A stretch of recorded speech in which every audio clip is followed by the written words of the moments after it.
Assalamualaikum warahmatullahi wabarakatuh. Perkenalkan, nama saya Septia Wahyu Utami dari kelas 6 Ekonomi Syariah D, tugas mandiri Project Based Learning dan Solusi Pengembangan UMK.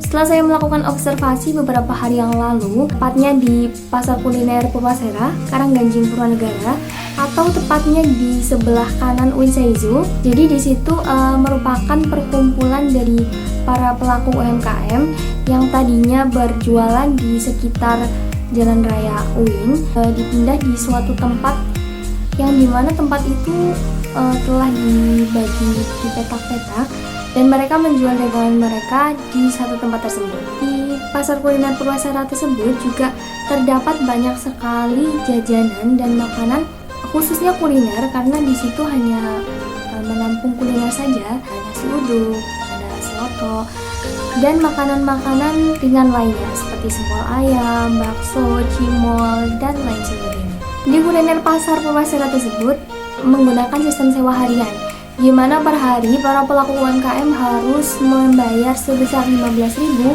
untuk membayar lapak dagangannya.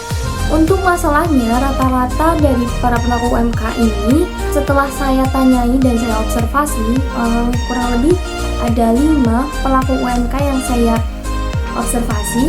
Di antaranya ada warung Ibu Tarno. Warung ini menjual aneka jajanan dan es campur serta kebutuhan sehari-hari. Kemudian yang kedua ada warung milik Ibu Tiah Komalasari, menjual berbagai nasi uduk, nasi kuning, dan beberapa jajanan. Untuk malamnya sendiri, Ibu Tiah ini menjual angkringan yang bertempat di lapak yang sama. Kemudian yang ketiga ada warung Asih milik Ibu Wiwi. Beliau menjual nasi rames dan gado-gado. Ada sempol ayam milik Lesmana yang nggak pernah sepi. Lalu yang terakhir ada Batagor Okti. Hanya rata-rata mereka sudah cukup lama berjualan di sekitar kampus. Namun untuk berjualan di lapak Purwasera ini, mereka baru memulainya di bulan Februari tahun 2023. Beberapa di antara mereka ada yang sudah berjualan mulai dari 5 tahun yang lalu, 7 tahun, 2 tahun, bahkan puluhan tahun yang lalu. Untuk masalah yang dihadapi, beberapa UMK rata-rata masalahnya sama. Yang pertama, sasarannya hanya kepada mahasiswa karena letak lapak dagang mereka itu masuk ke dalam gang. Beda sebelum mereka pindah di lapak yang sekarang, di mana mereka berjualan di tepi jalan yang sasaran konsumennya itu jauh lebih di universal, bukan dari kalangan mahasiswa saja. Kemudian jika akhir pekan atau hari libur, rata-rata penjualan mereka itu sedikit karena para mahasiswa ini tidak datang ke kampus. Mereka mengeluhkan biaya sewa yang begitu mahal, yaitu 15.000 per hari.